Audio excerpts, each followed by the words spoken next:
Ahora, en la creencia judío-cristiana, si podemos ponerlo así, los primeros 5 libros de Moshe se conocen como directos, como la Torá, directos del Eterno, que no hubo filtro en ellos, que sí son códigos específicos y que fueron dados por los malaquí, por los ángeles, y ahí están.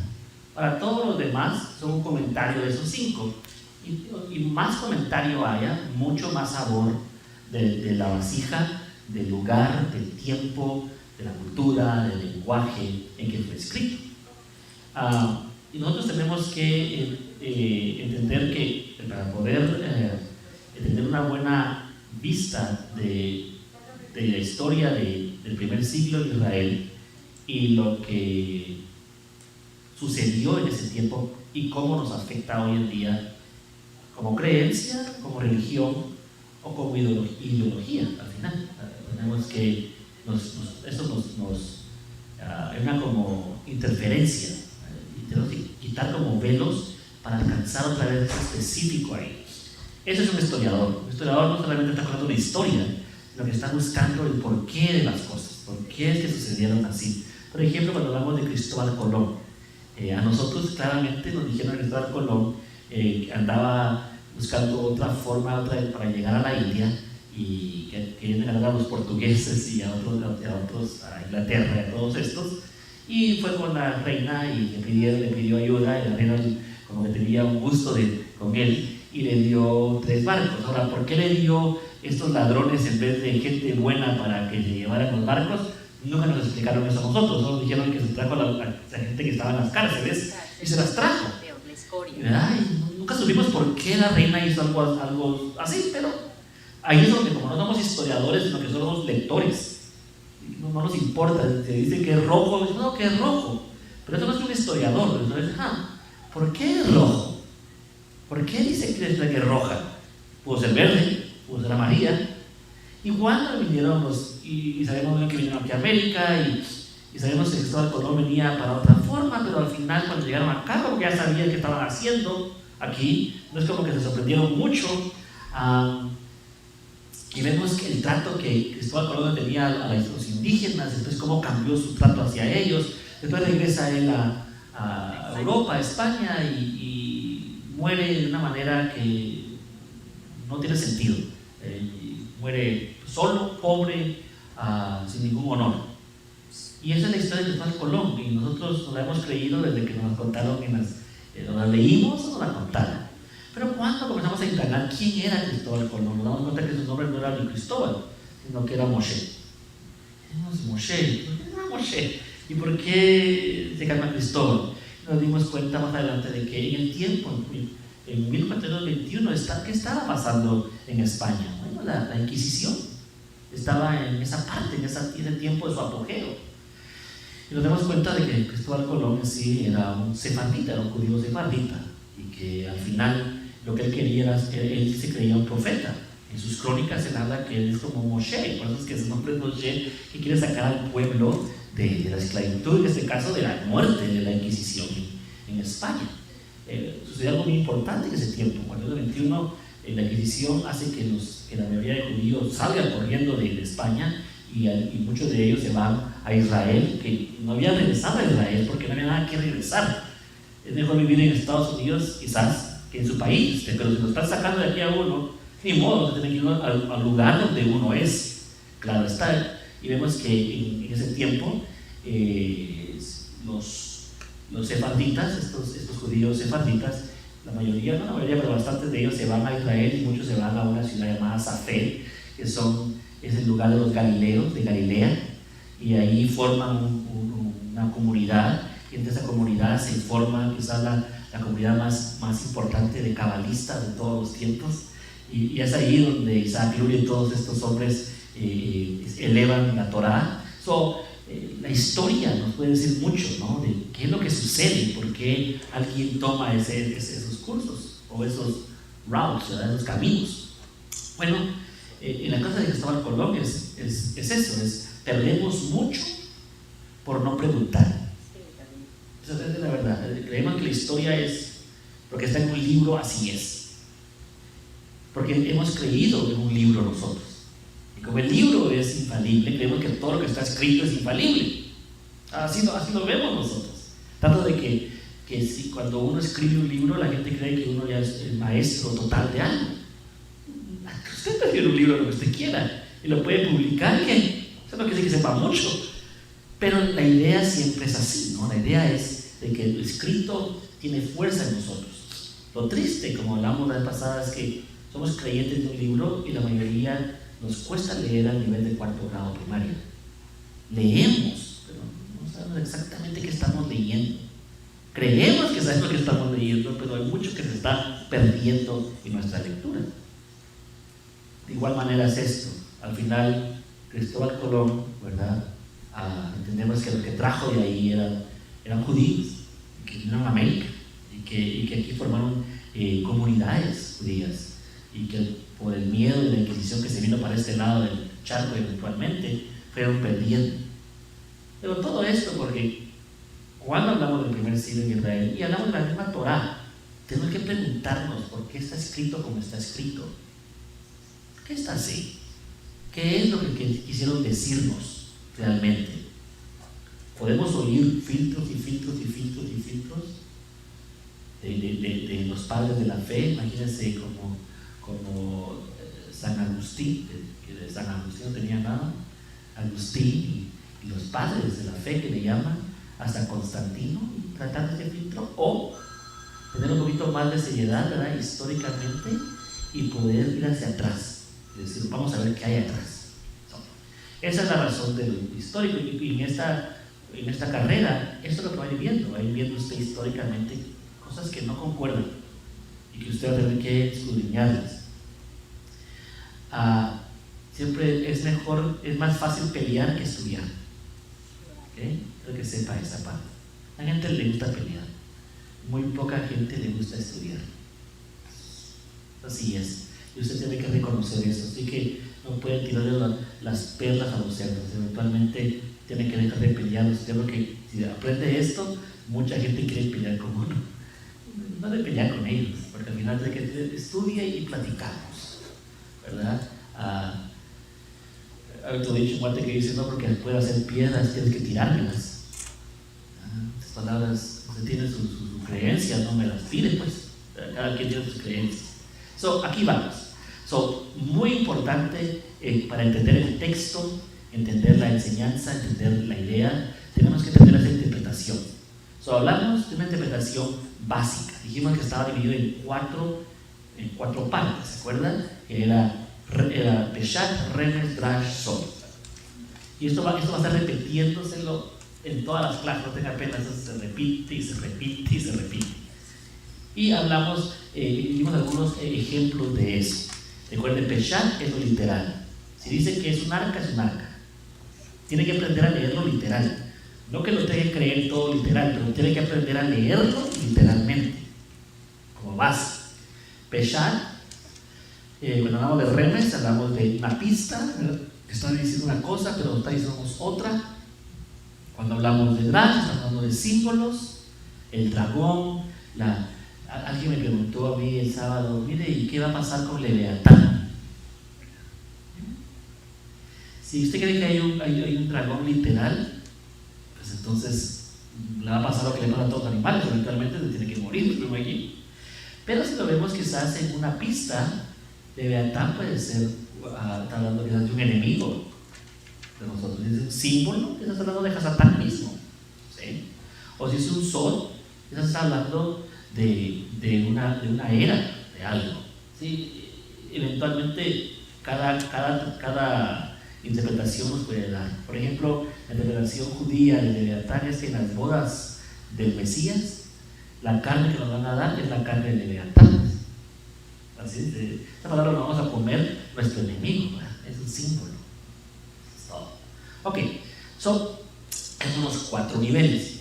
Pero hay otras reglas dentro que tenemos que platicar, que son las reglas de los rabinos. ¿Por qué decimos esto?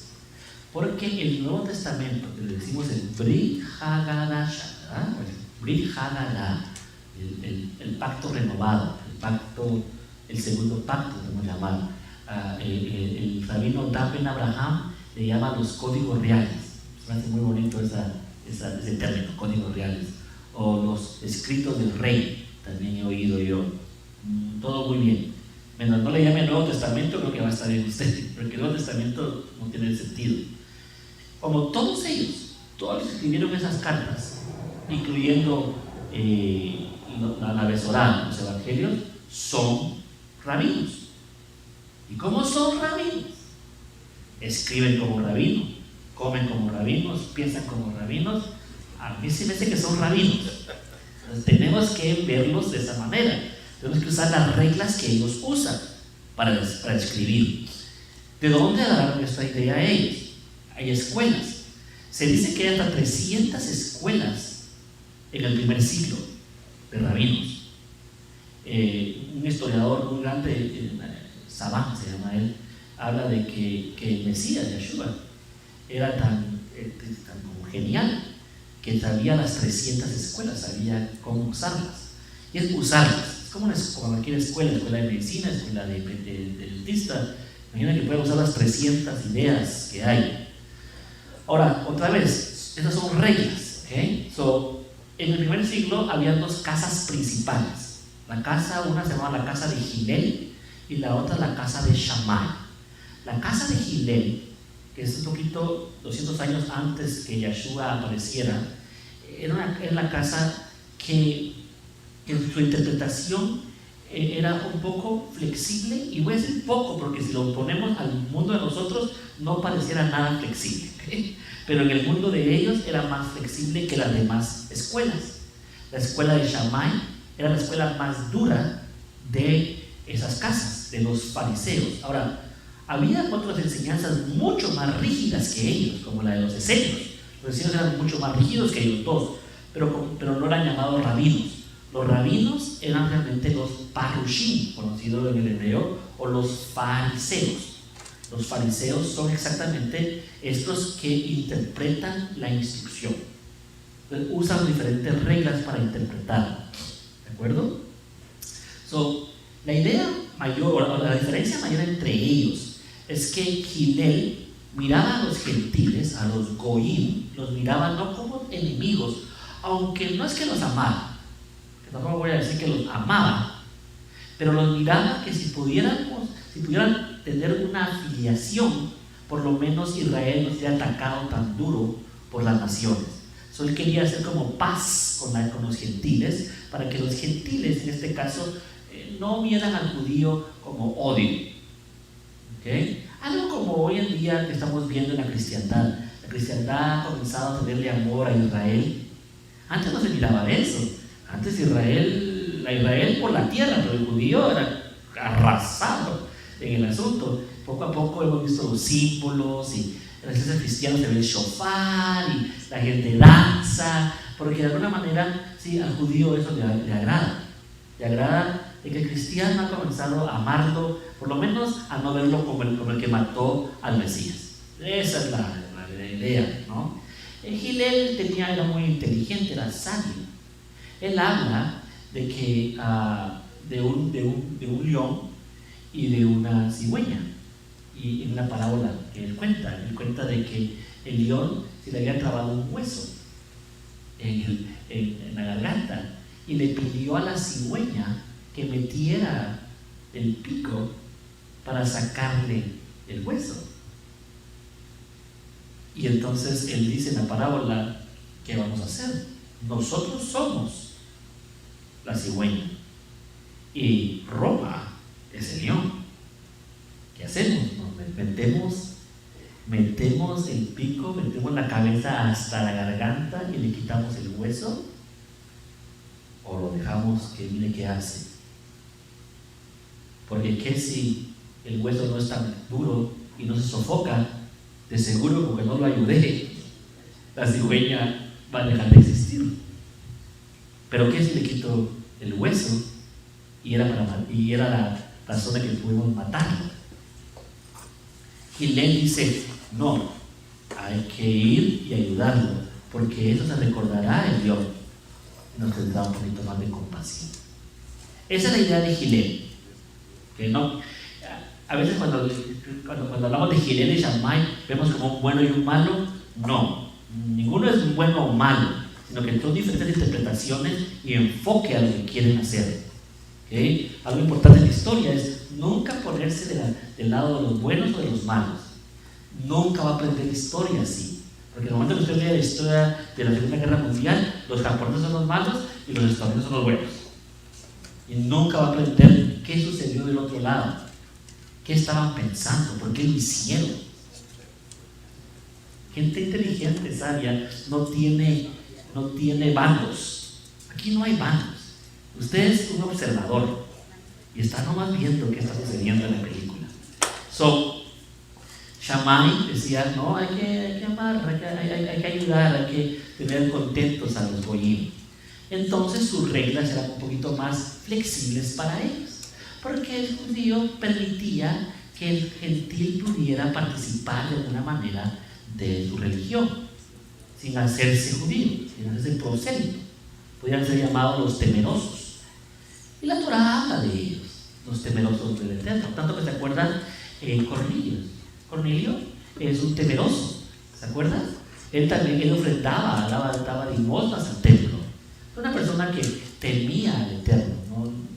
Había dejado de ser pagano, pero no era judío. Esto es muy importante, ¿sabe por qué? Porque a usted estudiando esto le van a decir que usted está judaizando.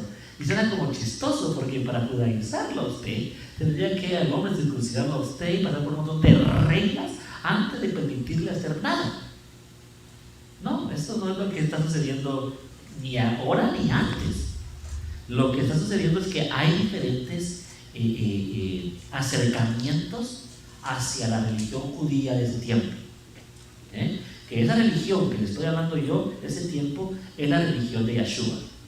Es importante eso, porque es su religión de él, es su creencia de él. Y si somos seguidores de él, los que somos seguidores de él, pues tendríamos que tener una buena idea de lo que está sucediendo con él, lo que él piensa y lo que él cree, porque eso es lo que yo quiero creer si es que yo lo sigo a él como rabino, como profeta, como sacerdote, como Mesías y como Elohim. Si esa es mi idea. ¿No va a entender en eso? Pues claro, tenemos que entender esa parte. Hay acercamientos, y en otra clase vamos a verlo increíblemente estos acercamientos, pero Hillel así creía. Hillel decía, alguien le preguntó a Hillel, ¿qué debo hacer para hacerme parte del judío? ¿Cómo alcanzo esa parte yo? Y entonces él le dice, ¿verdad? Ámate luego a ti mismo, ¿verdad? Lo que tú odias que te hagan a ti, no te lo hagas a otros. Y eso es el principio de la Torah. Ama a Yahweh con todo tu corazón y a tu prójimo como a ti mismo. Suena familiar eso, ¿verdad? Porque a Yeshua también le preguntaron, ¿y cómo recibir la vida eterna? Pues ama a tu prójimo y a Yahweh con todo tu corazón. ¿Eso es toda la ley? ¿Eso es toda la Torah? ¿O no? Hillel, de esa casa, enseñaba igual. Lo que está diciendo es, si eso está básico ahí, todo lo demás es añadidura. Todo lo demás incluye ahí. Ahora, del otro lado de la moneda tenemos a Shammai. Y Shammai odia al gentil. Lo odia con odio jarocho. Que lo odia tanto que busca cualquier manera para que no pueda entrar. Entonces cualquier gentil que quería ser parte de Israel decía, tenía que hacer un montón de reglas. Una de las reglas era agarrar un balde lleno de agua y ponérselo en el codo y caminar no sé cuántas millas sin botar el agua. Y si lo botaba no estaba listo. Era casi imposible de estas reglas que él había puesto. Estas reglas que pone Shammai, no solo Shammai, sino que la casa de Shammai, recuerden, no solamente su hombre, sino toda una escuela. Esas reglas se van haciendo parte de la religión del primer siglo. Cuando Yeshua aparece y ve esas reglas, él les llama hipócritas, reglas de hombres. No están hablando de la instrucción de la Torah, sino de estas extra reglas que estos rabinos habían puesto para que los gentiles, los goyim, no entraran. ¿Estamos hablando de eso? Sí. Por eso es que dice, ni entran ni dejan entrar. Esa es la razón que él habla de esta manera. Ahora, lo increíble de todo esto, que estos goyim, o conocidos como gentiles, no son gentiles como lo que usted está pensando. Porque a nosotros, en la historia de nosotros, como no leímos mucho, nos dijeron que gentil es cualquier persona, gracias, cualquier persona que no es judío. Así nos dijeron a nosotros. Cuando leemos la historia, gentil era el término para aquel que estaba mezclado, de que eran de Israel, pero que ya no vivía como israelita. De que era israelita de sangre, pero no era israelita de vivir. Ya su cultura ya no estaba ahí. Le llamaban a ellos goyim. Así le llama el Talmud a los goyim, a los efratitas, a los de Efraín, se llama goyim, muchedumbre. Ahora, porque recuerde que Pablo hace algo raro. Pablo dice: la salvación, primero al judío, así dice, después al griego y después al gentil. Pero ese término sería ilógico, porque el griego no es judío, también debería ser llamado gentil, ¿o no? Pero no le llama al griego gentil, porque otra vez la palabra griego en el primer siglo, cuando un judío le llamaba griego a alguien, no era que era griego de Grecia, sino que vivía como griego, era judío que se había hecho helenista. Ella había cambiado su cultura al griego. Por eso allá en Lucas dice: y se le acercaron unos griegos. Pero no eran griegos de Grecia, eran judíos filósofos ahora. Ya no querían Torah, no querían de Platón y de Sócrates. Es lo que hablaban. Y Yeshua, ¿sabes? El judío, primer siglo, recuerde, está tratando de la manera que la influencia helenista de todo esto pagano no los ahogue, sino que de una manera ellos puedan sostener su cultura y su religión. Esa es la clave, esa es la idea. Shammai dice: no, lo siento mucho, todos son perros, no quiero nada con ellos y voy a hacer lo imposible para que no entren. Así están las dos casas. Esas son las dos casas. Entonces, cuando hablamos de interpretaciones y estas cosas, tenemos que entender que Yeshua a veces dice a veces, lo que ellos hacen, lo que ellos digan, hagan, y lo que ellos hacen, no hagan. Usted dice: pero qué raro, porque a veces sí dicen: no, porque hay diferentes grupos de fariseos, ¿okay?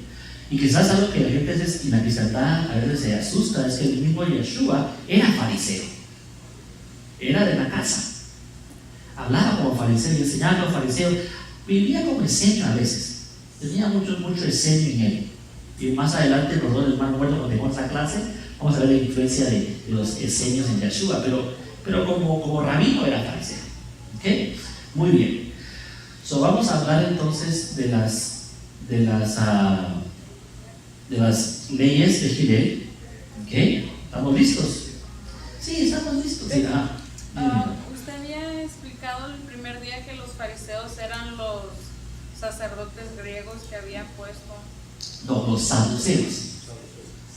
Los saduceos son los sacerdotes griegos. Los fariseos son los que se levantaron diciendo: ellos son mentirosos. Y era la guerra entre ellos, ¿se acuerda? Y se mataron entre ellos en Shabbat, se crucificaron y todo esto. Ya. Ok, hay 7 reglas llamadas las 7 reglas de Hillel. Se vieron como en el año 60 antes de Yeshua, o el 20 antes de Yeshua, en ese tiempo. Y fueron escritas en ese tiempo. Y son las reglas de interpretación de cómo interpretar la Tanakh. La Tanakh. ¿Qué es la Tanakh? Lo conocemos como el primer pacto, ¿verdad? Pero si le pongo en su examen, Tanakh, ¿qué significa Tanakh? Usted me diría: el primer pacto, 5 libros. Pero No. Torah, Naví, Ketuvim. ¿Por qué son esos? Instrucción, profetas, escritos. Apréndase. Hay algunos términos que tienen que aprenderse, ¿ok? Porque ya para 15 clases no voy a hablar en español. Ya la mayoría que hablamos en otro, ya hablamos, vamos a hablar de otros términos. Usted tiene que ir agarrando la onda. ¿Okay? Lo va a hacer, eso está aquí. Está aquí para eso, para sobresalir en su idioma. Te va a ayudar muchísimo, va a ver. La gente va a decir, wow, ¿usted sabe tanto? Sí. ¿Y qué? Ok. Los rabinos de Hillel y Shammai son, puedo repetir, son competitivos, figuras en el tiempo de Yeshua. En el tiempo de Yeshua cuando era joven. En el tiempo de Yeshua cuando era joven, ellos, estos dos eminentes, eran los meros de las casas. Estoy seguro, más que seguro, que la discusión que tuvo allá en el templo a la edad de 12, de 13 años, cuando lo llevaron al templo, estaba con los rabinos, ¿se acuerdan? Estoy seguro que estaba discutiendo estas reglas, estaba discutiendo estas partes. Me han preguntado acerca de ¿qué hizo Yeshua de los años 12 a los 30? Estudiar Torah. Es que, otra vez, la gente piensa que porque tiene una Biblia y porque la lee todos los días es estudiador de la Torah. Así piensa. Y cree que ya con un año estar leyendo ya puede predicar y decir a la gente lo que está ahí. No sé por qué agarrar la idea. Hasta un sacerdote católico, que lo tenemos como bajo, nosotros en realidad no lo ves, es un doctor. Sacerdote católico es un doctor, tiene 8 años de estudio. Quizás no estudia lo que usted quiera que estudiara, pero estudia. ¿Ah? Son teólogos doctores. Lo que quiero decir es de que toma tiempo para estudiar la Torah.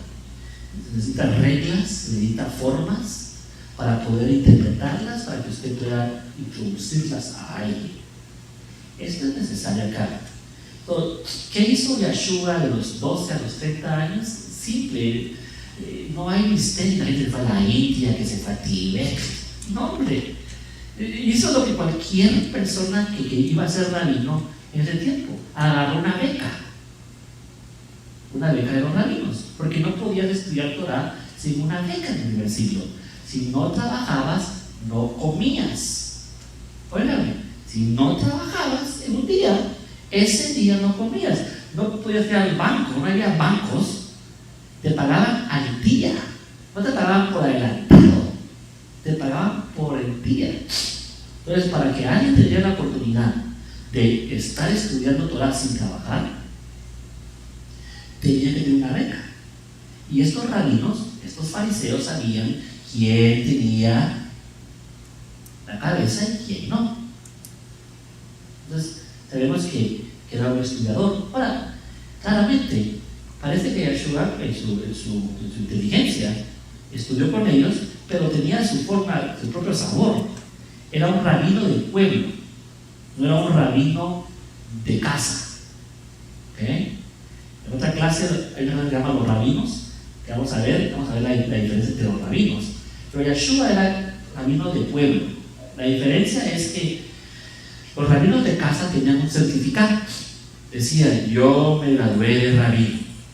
Los de casa. ¿Verdad? Son los de casa, ¿no? Y los rabinos de pueblo son los rabinos que el pueblo les comenzaba a llamar rabinos. ¿Qué es más prestigioso? De que la gente te diga y no que tú fuerces a alguien a llamarlo. ¿Sí? En ese tiempo eso estaba ahí. Algunas cositas quizás diferentes de Shammai y de Hillel son los siguientes. Rabino, un comentario. Sí. En un pasaje de la Torah se hace mención de que dicen, ¿y este de dónde sabe letras? Si es el hijo del carpintero José. Yeah. Entonces, ¿a qué se refieren ahí? Si Yeshua estudió tanto tiempo y él está enseñando, Sí. ¿por qué le dicen, ¿y este de dónde sabe letras? Pero no habla de letra de leer solamente, sino de la interpretación que tiene muy superior. Había mucha gente, había fariseos, eran bastantes. Hasta de unos 5% quizás eran los que tenían. Yeshua sabía leer, que lo hacía ya bastante diferente a los demás, porque digo, 95% de la gente en el primer siglo no sabía leer. Bueno, dentro de las mismas sinagogas decía que la gente se quedaba maravillada de sus palabras. Pero lo que se maravillaba era de sus palabras. Esa parte era letrada. Algo es leer y algo es letrada, ¿no? Sí. Porque si yo digo una persona letrada, no es que sabe leer. Tiene un diploma, tiene algo más. En él había algo más, no voy a repetir, era un rabino de pueblo. Sabía usar las palabras, sabía hacer la interpretación total de esa parte, sabía usar, tiene ese poder, tiene una carisma, ¿no? Por eso él podía también elegir quién lo podía seguir o nada más, porque era lo que diga usted. Bueno, tienes que leer, por ejemplo, por ejemplo, si tú vas a Marcos, a la versada de Marcos, Yeshua parece que va caminando, le dice aquí a Kefa, sígueme, Kefa, sigue. Pero eso es porque está hablando de la luna de Aries. Pero si vas a Mateo, no dice así. Mateo dice que aquí estaban pescando y que primero fueron hablando de no sé quién, y después Pedro le fue a decir no sé cuánto, y después encontramos a alguien, y fueron creo que así fue. Pero en Marcos parece como que solo le dijo tú y tú, ¿verdad? Pero es porque recuerden que Marcos comienza con la luna de Aries, y la luna de Aries es todo es rápido. Es decir, que la besorada de Marcos está hecha para las lunas. Es decir, que la palabra apresurado o rápidamente, no sé cómo dice, lees ahí en el primer pasaje, dice rápidamente, sale como 38 veces, y la palabra rápidamente, y las primeras 14 solamente en el primer capítulo. En Marcos nunca ves que Yeshua nace, no hay nada de la Virgen, no hay nada del ángel, no hay nada. Aparece Juan en el desierto, está predicando, aparece Yeshua, él es el hijo y comienza haciendo que sanando, sacando demonios. Todo es como a lo que vengo. En cambio Lucas, ¿no? Lucas comienza con la historia, Mateo también. Y Juan, no metemos en él porque Juan no tiene en esas. No, lo que le digo yo es que, por ejemplo, él daba autoridad, por ejemplo, a sus apóstoles, ¿no? La Sharia le decía, los mando para que hagan esto, hagan lo otro, era porque él tenía la autoridad, o por decir, yo tengo el diploma, ustedes pueden hacer esto. Sí, tenía una autoridad en la casa, estoy seguro. Los fariseos no es que lo atacaban, sino que es la forma de discusión de ellos. Muchos nos ataque, algunos son ataques, pero la mayoría es discusión entre reglas. Interesante que Yeshua quiere votar el Sanedrín. Eso es lo que le digo, porque recuerda que él escogió a 70. ¿Te acuerdas? 70. Y 70 es el número de una casa de Sanedrín, el juicio. Estaba diciendo a los que esta casa de juicio que está ahí con Caifás de ellos no sirve. Yo voy a poner la mía. Quiero que entienda de que el ataque es porque Yeshua también está imponiendo. Siempre lo vemos como así, como nomás, como que así pacífico. Era pacífico, pero estaba aclarando, diciendo, esto está mal. Dijo que trajo disensión, ¿no? Claro. Estoy diciendo, está malo. Cuando le dijo, ese templo no va a quedar ahí parado, es como decir, la Constitución norteamericana la vamos a quemar. ¿Qué haría si yo digo ahorita, le digo algo así, esa Constitución, digo, la Casa Blanca no quedará, ahorita me quedarán preso, ¿o no? El templo era la mayor, y Yeshua dijo. Y la gente dice, no, pero está hablando de su cuerpo de él. Sí, pero el 70 se cumplió lo que él dijo. Y no quedó piedra sobre piedra. Eso es importante. Creo que es importante ver a Yeshua como humano. Con autoridad de lo que él creía. Nosotros también como historiadores tenemos que alcanzar esa autoridad. Es decir, tenemos que aclarar. No todos van a aplaudir, ¿no? Espero que no nos crucifiquen, pero no van a aplaudir. Ok, entonces sigamos. Ahora, voy a repetir, no me gusta, yo quisiera que viéramos a Shammai como malo. ¿Okay? Shammai es nomás bastante más rígido porque no quiere a los gentiles. Hillel no es que los quiera mucho, pero los soporta. Es toda la diferencia. Pero Shammai tiene cosas muy buenas comparadas también de Hillel. Hillel, por ejemplo, decía sobre el divorcio, la interpretación del divorcio. Hillel decía, si tu mujer no te cocina bien, puedes divorciarla. ¿Ok? Si tu mujer se hace vieja, no puedes divorciar. En otras palabras, por lo que quieras, puedes divorciarte. ¿Verdad? Y claro, eso era muy, diríamos, la palabra, no famoso, pero era una regla muy buena para los hombres, ¿no? Radicalísima por parte del lado masculino. Y claro, que no era un divorcio como el que nosotros pensamos, porque era repudiar. Porque la verdad el divorcio solo puede ser por adulterio, no puede haber otra forma. En el sentido de un divorcio donde alguien dice te quiero divorciar. Ahora, si las dos personas se querían divorciar porque no se aman, no, se podían divorciar. Ese no es el problema. El problema es que alguien diga yo me quiero divorciar de ti, y la otra persona dice yo no, porque no le convenía a la mujer, se quedaba sin trabajo ni nada, la sacaban de la casa. Entonces ella decía no me quiero quedar. Pero con esa carta de divorcio que Shammai les daba, que Gilel les daba, la podían sacar.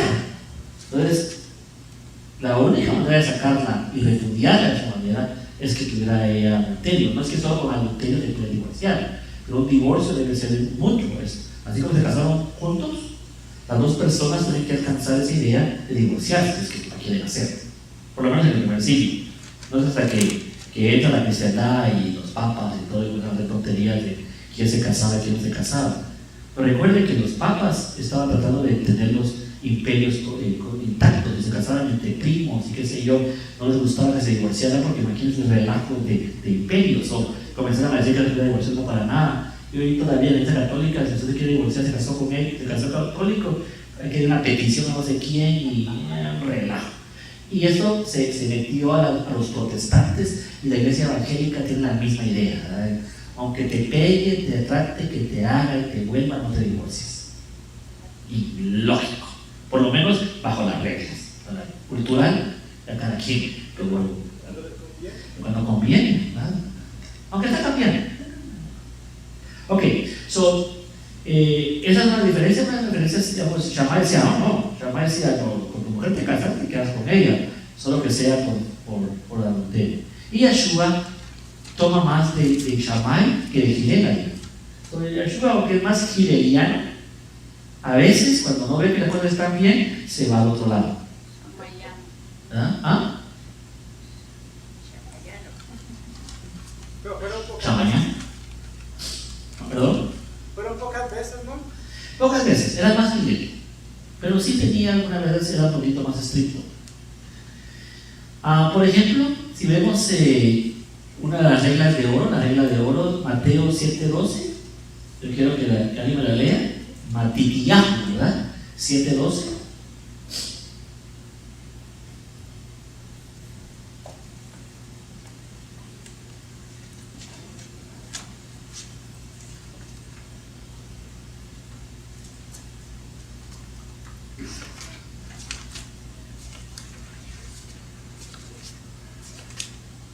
Dice, así que cuando quiera que los hombres les hagan, así hagan ustedes también con ellos, porque esto es la Torá y los levíticos. Yeshua dijo esta la regla de oro muy famosa. Pero en el Talmud, Shabbat 31a, por ejemplo, leemos lo que Gilel dijo, que le dijo, lo que odias que te dan a ti, no lo hagas a tu hermano. Todo esto es la Torá. Yeshua usó el lado más positivo, ¿verdad? Y Gilel usó el negativo, pero al final es la misma historia, es la misma idea, es la regla de oro. ¿Okay? Cuando Gilel murió, la escuela de Gilel fue pasada a su hijo Simeón. Cuando Simeón murió, le pasó la escuela de Gilel a Gamaliel. Gamaliel es el maestro de Pablo, de Shaul Catán. Imagínense, todo esto todos están como unidos de alguna manera. Gilel, Simeón, Gamaliel, Pablo. Tendríamos una escuela. ¿Ok? Es decir, que sabemos que Pablo o Saúl Catán era fariseo de fariseos y era gileliano, porque aprendió a los pies de Gamaliel. Pero mira Gamaliel quién era, y lo podemos ver. Si quieren, alguien puede leer, leamos Hechos, capítulo 5, 34 al 39. Veamos un poquito ahí que nos dice sobre Gamaliel y estos llamados nazarenos. Hechos 5, René. Hechos 5, 34 al 39.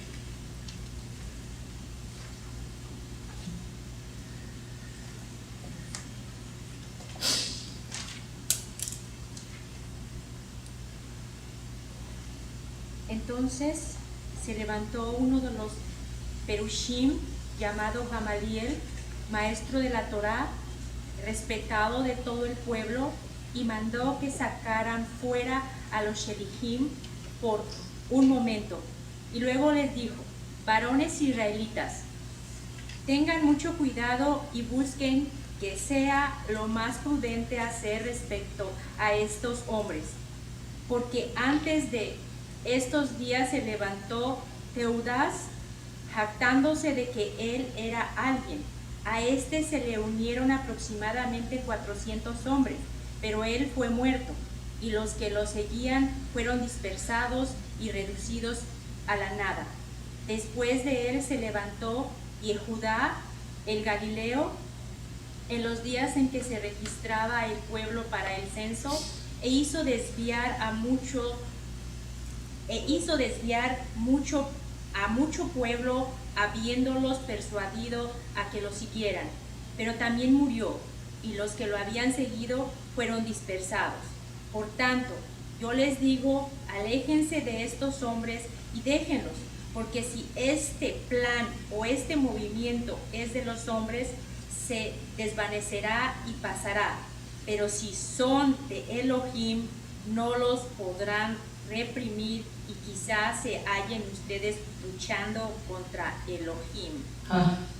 Sabio, ¿no? Sabio. Y lo defendió. Tanto de que en Hechos 5 veces los fariseos van a defender a los nazarenos. Usted dice, ¿pero por qué? Porque los nazarenos son fariseos. La mayoría son fariseos. Son lo mismo, más que unos creyendo en Yeshua y otros no. Y en el principio no había mucha diferencia en eso, que todos tenían un Mesías de Judá y el otro que estaba ahí, había otros pues.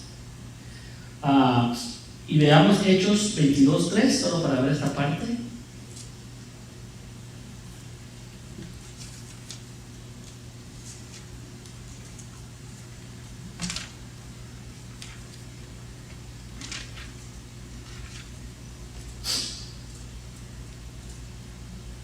Yo soy judío, nacido en Tarso, pero educado en esta ciudad, teniendo a Gamaliel de maestro, instruido en la ley de nuestros padres en la forma más seria, y era un fanático del servicio de Dios.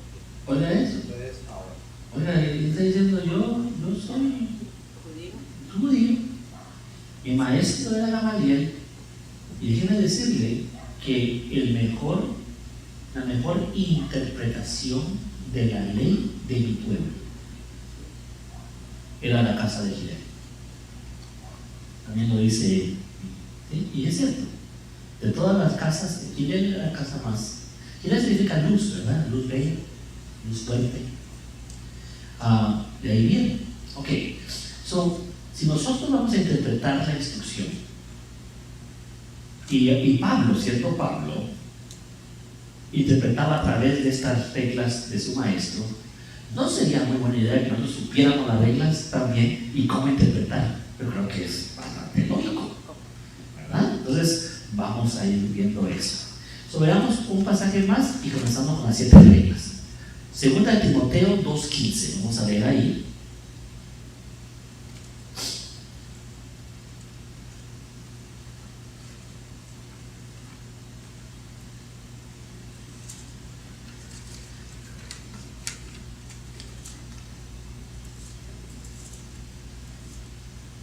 Procura diligentemente presentarte a Elohim aprobado, como obrero que no tiene de qué avergonzarse, que interpreta legítimamente la Torá de Emet. ¿Sí? Que interpreta legítimamente, ¿verdad?, la Torá, o la ley, la instrucción de verdad. ¿Estamos? Quiere decir que si él dice legítimamente es porque hay otros que no la están interpretando correctamente. Ahora, ¿quién está interpretando aquí? Pablo está diciendo, yo te voy a decir cómo es. Eso lo agarró Pablo de Gamaliel. Y Gamaliel de Simeón. Simeón de Gilel. Hay una muy buena idea cómo explicarle a alguien por qué es importante saber estas reglas. Es histórico. ¿Okay? Bien. Veamos qué es eso de legítimamente. Vamos a ir viendo cada regla.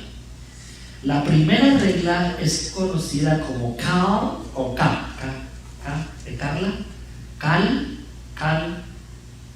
K-A-L, una palabra, y la otra es Vahomer, va con B pequeña de vaca, A-H-O-M-E-R,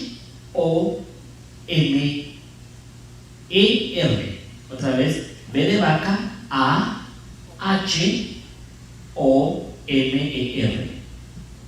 Cal, Vahomer. La primera regla, que significa pesado y liviano, o en hebreo liviano y pesado. Hay una cosa, perdón, es lo que una vez. Esa va a ser la primera regla importantísima. Esa regla implica qué es más importante y qué es menos importante. Y muchas veces se va a usar la frase como ¿cuánto más? ¿Cuánto más? Usted cuando lea eso en una frase, está teniendo una interpretación del Cal Vahomer, ¿verdad? Hay dos clases de reconocer esta regla, Cal Vahomer. La primera es conocida Cal Vahomer Meforash, y así como se oye, Meforash, M-E-F-O-R-A-S-H. Otra vez, Meforash, M-E-F-O-R-A-S-H. Meforash. Este argumento de suave o de liviano pesado en este nivel es explícito, está exactamente como está. Va a decir, esto es más importante que esto, ¿verdad? Por ejemplo, cuando dice, si no perdonaron a Sodoma y Gomorra, ¿cómo no te van a perdonar a este grupo peor? Eso sería bastante explícito. Usted puede ver lo pesado y lo liviano en el asunto. El otro es conocido Cal Vahomer Satum, S-A-T de Tom, U-M, Satum. Este es solamente que implica el argumento, no es explícito, sino que lo va a implicar.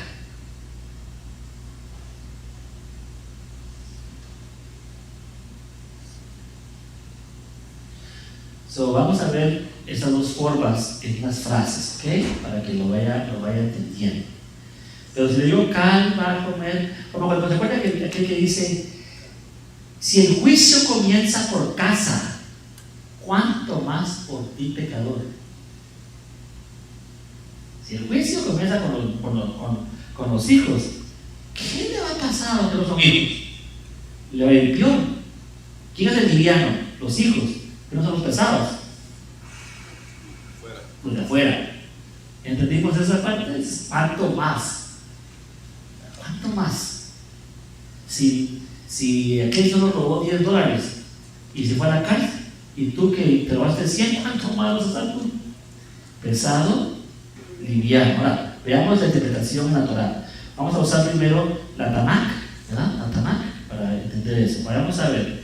Vamos a Proverbios 11:31.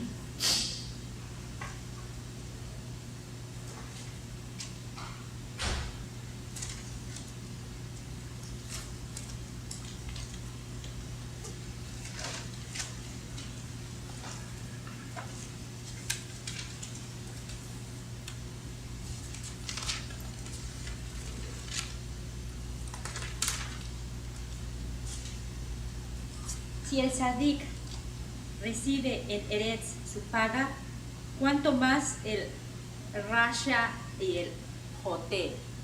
Si el justo recibe su herencia, su parte en el mundo venidero, ¿cuánto más el mal? Y el iniquidad. ¿Conoce el español ahí para que Es lo... el transgresor de la Torah. Ajá, Pecador. Si el justo recibe lo que merece en esta tierra, y más todavía el malvado. ¿Cuánto? Esa interpretación de que de pesado y liviano. Ahora, eso es bastante explícito, porque usted se da cuenta ahí donde está el asunto, ¿verdad? Y la expresión de cuánto más, que aquí está bien clara, cuánto más. Sí, cuando salga esa expresión ahí, usted lo va a ver. Y Yeshua usa esa expresión porque es rabino. No, algo que a veces usted pone a Yeshua como todos los demás. No, pero lo que estoy diciendo es de que no había nada sobrenatural en él. Era 100% humano y usó su humanidad para que usted no tenga que pensar que tiene que hacerse usted superhéroe para poder decir las cosas, o para poder interpretar, o para poder vivir. Leamos otro más. Este es un poquito más difícil, ¿ok? Vamos. Jeremías 12:5, parte A. Ahora, todos sabemos bien que los versos están hechos de parte A a parte B, ¿verdad? Como una poesía. En una parte te dice una cosa o una pregunta, y en la segunda parte del mismo verso te responde. Lo que hay que saber leer. Uno lee todo seguido y no se da cuenta de qué está pasando. Pero hay una frase A y una frase B. Esa es la forma de escritura hebrea. A, B. Los veo así medio dormidos. ¿Qué les pasa hoy? ¿Será porque es martes o qué? ¿Ah? ¿También? Esto me emociona a mí, no sé por qué usted no. ¿Ok? ¿Qué dice Jeremías 12:5? A. Si has corrido con los de a pie y te has cansado, ¿cómo podrás contender con caballos? ¿Ok? Esa es otra forma, esa está implicada ahí, no tan explícita como la que leímos. ¿Qué está diciendo el verso? Dice, si te cansa correr con los de a pie, ¿cómo competirás con los de a caballo? Más pesado, ¿verdad? El pie es el liviano y el caballo es el pesado. El pesado, pero está diciendo a ver si no aguantas aquí ahorita con lo facilito, ¿cómo vas a poder con lo que está difícil? Y Yeshua lo dijo de otra manera, digo, si en las cosas, si en los dineros o en las riquezas injustas no puedes hacerlas, ¿cómo vas a poder hacerlas en las justas? ¿Qué usó ahí? Usó la interpretación de Baal. Escribió de esa manera, lo habló de esa manera, para que la gente pudiera entender. Y la gente del primer siglo le pesaba eso, entendía eso, ¿verdad? En lo poco fuiste fiel, en lo mucho te pondré. Ese es implicado. No está diciendo pesado, pero sí está ahí. Le está diciendo, si lo suave pudiste hacerlo, entonces puedes hacerlo pesado. Está implicado ahí. Entonces, si les pongo en el examen unas frases así, se dirá, esa es la regla número 1, ¿qué le parece? ¿Podría hacer? ¿Cómo que no? ¿Cómo que no? Y lo tenemos que poner como en el Satum y el Meforash, o nada más decirlo. No, en el Satum y el Meforash, claro está. Uno es implicado, el otro. Y la clave es, si dice cuánto más, es explícito. Si está como en estas, sería implicada. ¿Okay? Les voy a dar otros versos, no vamos a leer, para que los trabaje en su casa. ¿Qué le parece? Sí, démoslo. Ok, ahí va. Deuteronomios 31, 27.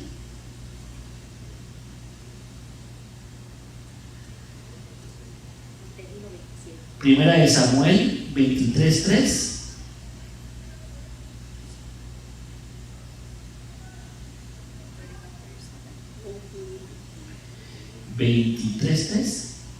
Ezequiel 15, 5 y Esther 9, 12. Sure. Ezequiel 15, 5 y Esther 9, 12. Esto. Primera de Samuel 23. Wow, you really got behind. Yeah, there. 23, 3, got it. Okay. Ahora veámoslo en el Brit Hadash. Vamos a ver ahora esas mismas, otra idea, la misma regla, ¿verdad? Pero lo vamos a ver ahora en el segundo pacto.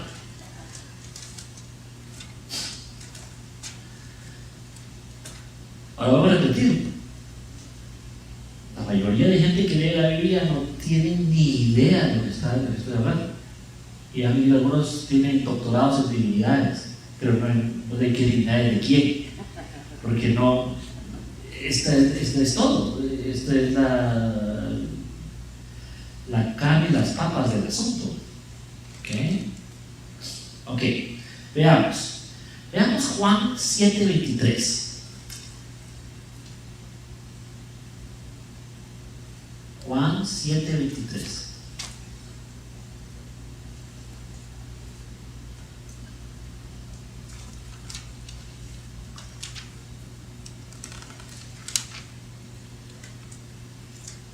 Si el hombre es circuncidado en Shabbat para que la Torá de Moshe no sea quebrantada, se enojan conmigo porque en Shabbat sané completamente a un hombre. Ok. ¿Esa es explícita o implicada? Implicada. Implicada. ¿Qué está diciendo? ¿Qué está diciendo? ¿Qué es más importante esto? Las palabras. Shabbat dice Shabbat. Vean esto, porque aquí, si se da la interpretación de lo que está hablando Yeshua, no tiene como sentido. En Shabbat no se puede hacer nada. Y una de las 30 y tantas reglas de Shabbat, no puedes cortar. Puedes. Pero ¿qué si el niño nació y en el octavo día, que es el día que hay que hacer la circuncisión, cae en sábado? ¿Qué haces si estás en sábado? ¿Le cortas el prepucio? Estás contra el Shabbat. Y si no le cortas el prepucio, estás contra la circuncisión. ¿Y ahora qué haces entonces? La interpretación rabínica es que en Shabbat se debe hacer el bien y que es un bien para el muchacho al octavo día circuncidar. Entonces, al circuncidarlo, no cuenta como pecado o transgresión, sino que cuenta como bien porque se le está haciendo un bien al muchacho. Yeshua dice: ¿cuánto más que yo vea a una mujer que está enferma y la sane en Shabbat?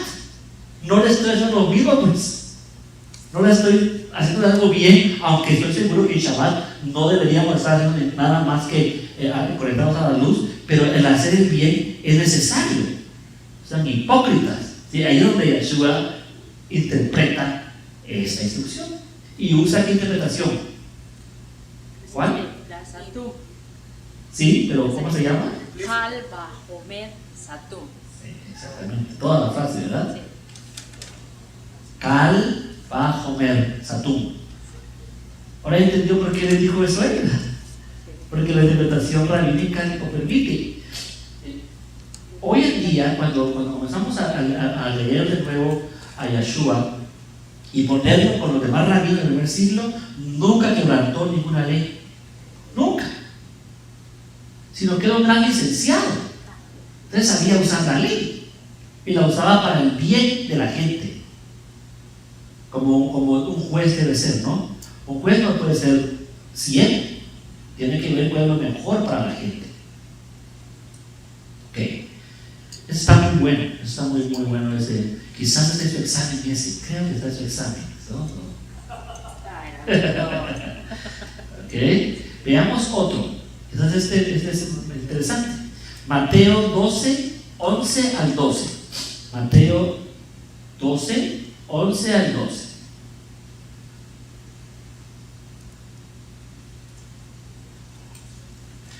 Y vuelvo a repetir, usted, pero rabino, quisiera que hablara más de otras cosas. Esto es lo importante de veras. Si usted agarra esto, usted dice, wow, nunca va a poder malinterpretar la Torah. Está hecha para no ser malinterpretada, de veras, está hecha así. Nomás así como no lo dijeron las reglas.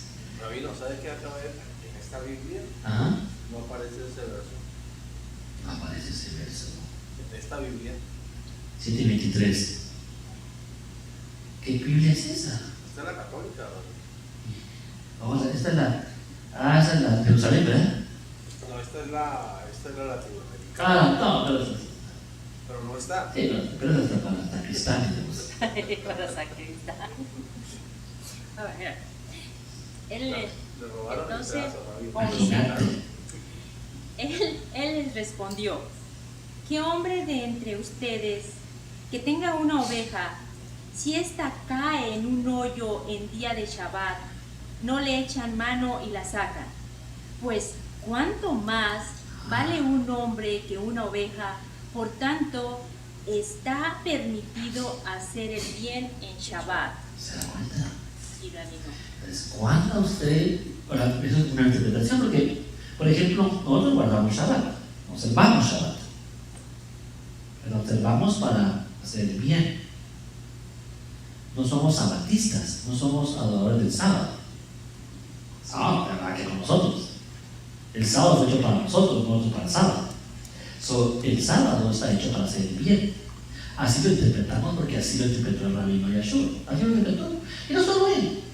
Había muchos que interpretaban de esta manera. Nomás que nadie se levantaba a decirlo como la autoridad que lo dijo él. A poner las cosas claras. Aquí es explícito o implicado. Explícito. ¿Por qué es explícito? ¿Cuánto más? ¿Cuánto más? Y es Está fácil. No es muy difícil, esta parte, ¿ok? Hay reglas más difíciles, esta es la primera, el 7. Esta no es tan difícil. La ponemos a ver, ok. Le voy a dar otros ejemplos de Karl Mahomet. Le voy a dar los versos y en su casa los va a estudiar, porque de esos versos va a dar el examen. ¿Ok? Su examen es 100 preguntas. ¿Ok? ¿Cuántas, rabino? Son 100. Facilitas. Todo lo que está en su nota que le di, ahí va a estar. ¿Ok? Y puede usar su nota, la suya que usted tiene ahí escribiendo.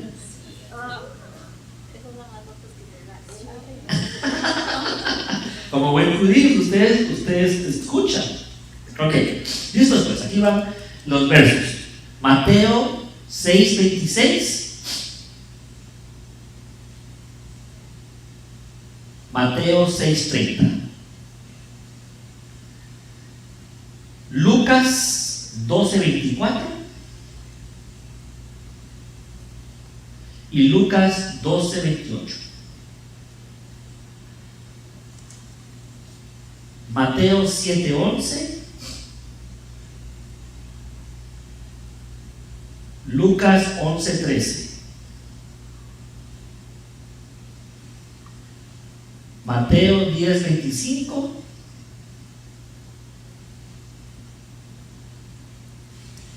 Juan 15:18 al 20.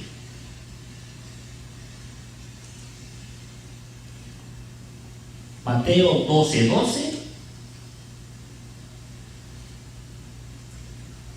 Juan 7:23. Y hay muchos más. ¿Ok? No los estoy dando nomás algunos. Para que se den cuenta cuánto Yahshua usó esta regla. ¿Qué es que si usted quisiera enseñar como Yahshua? Ejemplo, ¿no? Sería bueno aprender esta regla. Y hallarle la idea a la gente, esa parte. qué importante es. Por ejemplo, era importante para que Yeshua siguiera con la Torah. Y vemos que Lucas, por ejemplo, toma todo un capítulo para enseñar que su mamá y su papá lo llevaron al templo el octavo día, hicieron esto, llevaron una tórtola, hicieron esto, y esto, y esto, y esto, y esto, y esto, porque Lucas le era importante empezar el liviano, que viéramos, ¿verdad? Cuánto era importante para que el Mesías, o este caso Yeshua, tuviera bajo toda la Torah. ¿Cuánto más usted?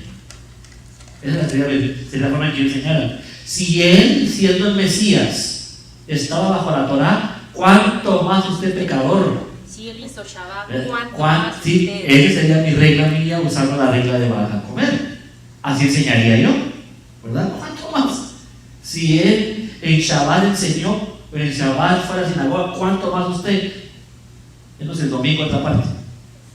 No tiene sentido. Pero esa es la forma de enseñanza de esa regla. Lo pudiéramos usar así de práctico, pues.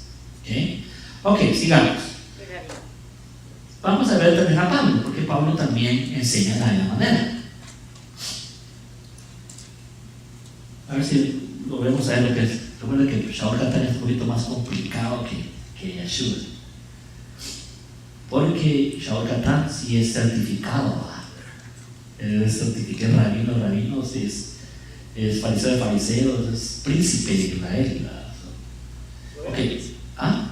Fue príncipe un tiempo, después ya lo quería matar. Bueno, yo creo que hasta el día de hoy lo ven como un traidor. Ah, sí, como traidor, pues, porque sabía todos los secretos de ellos. Rabbi, ¿qué hay de cierto que toda la... Fuerte, mija, porque así lo oímos todos. ¿Qué hay de cierto que la mayoría de los grupos evangélicos señalan de que Pablo, al escribir todas sus cartas, no era Pablo, sino Yeshua, dentro de Pablo, claro? Ah, bueno. Está inspirado. Yo te digo una cosa, ahorita voy a decir históricamente, es el que menos habla como Yeshua. Okay. Vamos a hablar históricamente. El que habla como Yeshua es Juan, Jacobo y Kefa. Nadie enseña de ellos. Si tú lees las cartas de Juan, por ejemplo, ahí te dice claramente, el que no hace mandamientos, mentiroso. Facilito, así habla Yeshua, directo. Pablo no es así. Pablo es un genio.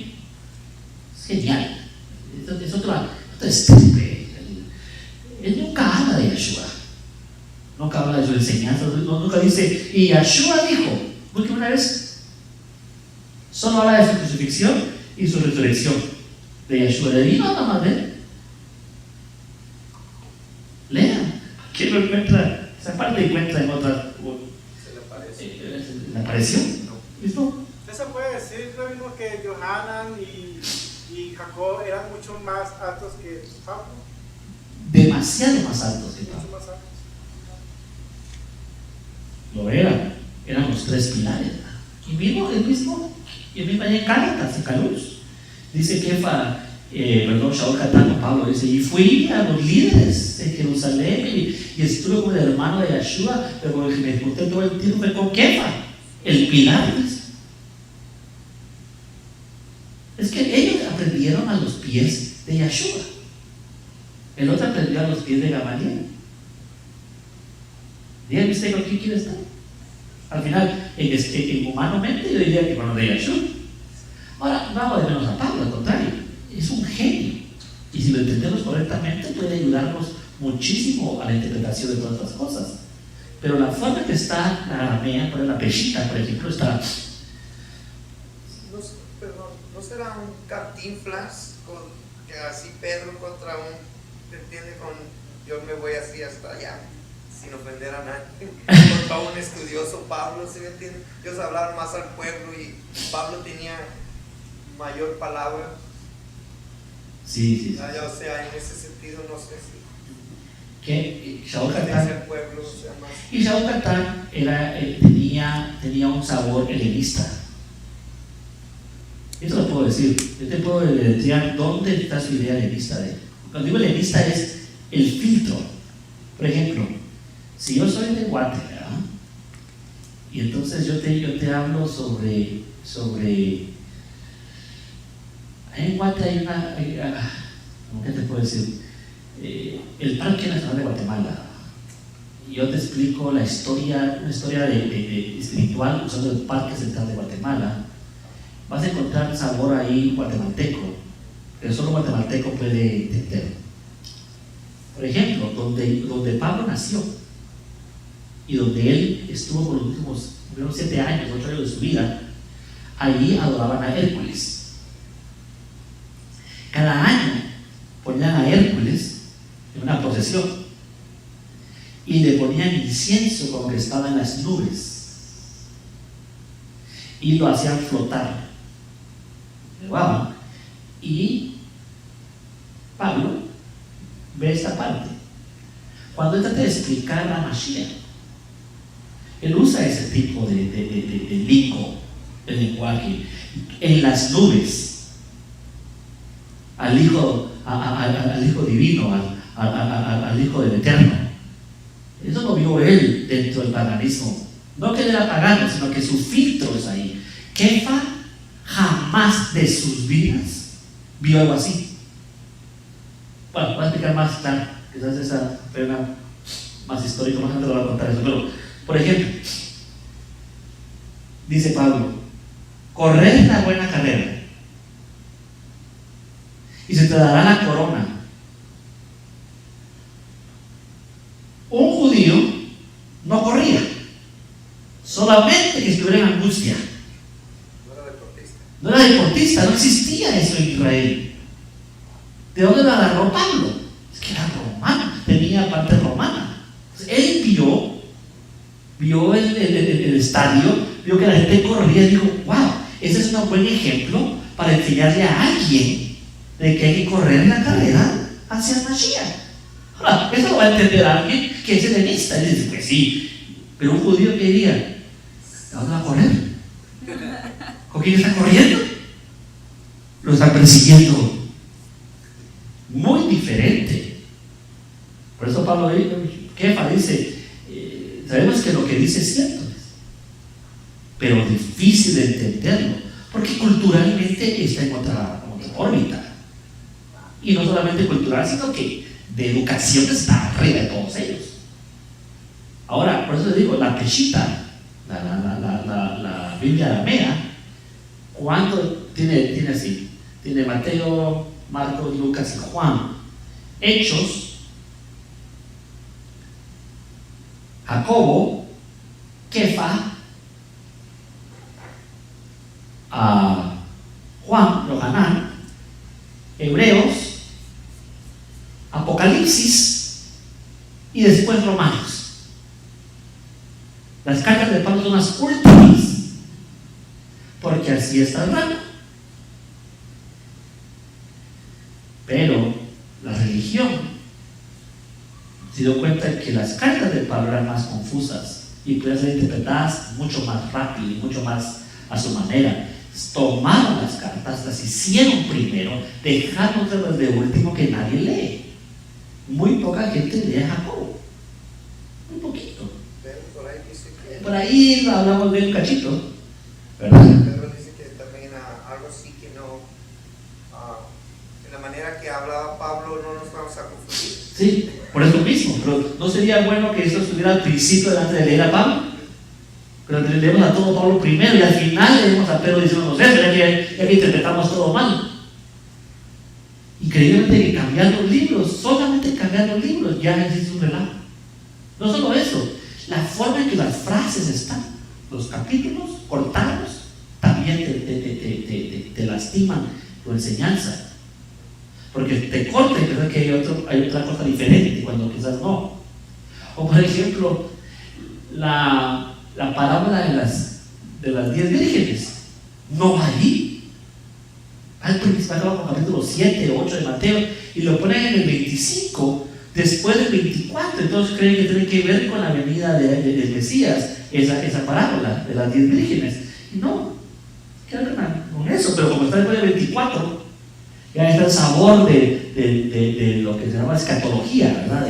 El fin del mundo. Entonces ya el 25 tú estás ya queriéndote ir. Entonces todo lo que lees ahí va a ir con el sabor ahí. Y no se lo tenemos que agradecer a Constantino y todos los sabaces.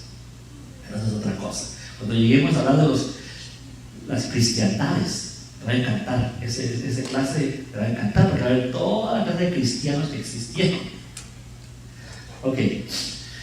Muy bien, sigamos. Ok, leamos Romanos 5, 8 al 9. Romanos 5, 8 al 9.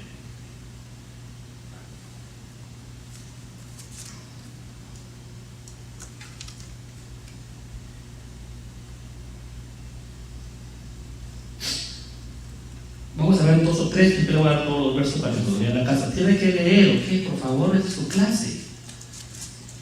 No malgaste su tiempo ni su dinero, de veras. No es muy buen ser buen judío. Un judío, todo lo que gasta, lo usa. Todo. Pero Yahweh ha mostrado aquí su ahabá para con nosotros. Pues si cuando éramos transgresores, el Mesías murió por nosotros, mucho más, habiendo sido ya justificados por su sangre, por él seremos librados de la ira. Ok. ¿Otra vez, mija? Ok. Pero Yahweh ha mostrado aquí su ahabá para con nosotros. Su compasión, su amor. Pues si cuando éramos transgresores, el Mesías murió por nosotros. ¿Cuánto más, habiendo sido ya justificados por su sangre, por él seremos librados de la ira? Exacto. ¿Ese es implícito o es directo? Implícito. Explícito, ¿verdad? Sí. Es directo. Él también puso la palabra ¿cuánto más? Para usted lo ha leído todo el tiempo, no como no le dijeron nada, no sabemos que estamos leyendo, pero usted ya no. Usted ya ha agarrado la sí, domingo, los otros sábado. Mucho más, ¿se dijo cuánto más? Aquí tiene mucho más. Mucho más, ¿cuánto más? Terminó. ¿Tú cómo se estudió? ¿Cuánto más o mucho más? Mucho más. Sí. Está ahí, está la frase. Pues. Está diciendo, si cuando éramos pecadores tuvo misericordia de nosotros y ahora que somos, no, ¿cuánto? Mucho más y hacer más por nosotros. Aquí dice con mucha más razón. Con mucha más razón. Ajá, y así. No, ¿qué es lo que dice que cuando éramos transgresores? Todas las humanameas, ¿sabes tú? Sí, bueno, yo sé, ¿verdad? ¿Qué dice como dice? O sea, todo dice. ¿Tú sabes que en el arameo así es? Cuando dice y caminando caminaban. Antes de las vidas que se estaban escritas antes. Desierto os vi. Todo os vi. Very good. Transgresores viene de que estábamos ignorantes de la Torah. Que quebrantábamos las leyes, las reglas de la vida sin saberlo, pero que éramos transgresores de ella. Pero ahora que ya no, porque Mashiach tuvo misericordia de nosotros y ahora entendimos, y ahora cómo nos va a dar más o nos va a dar más si ahora estamos mejor.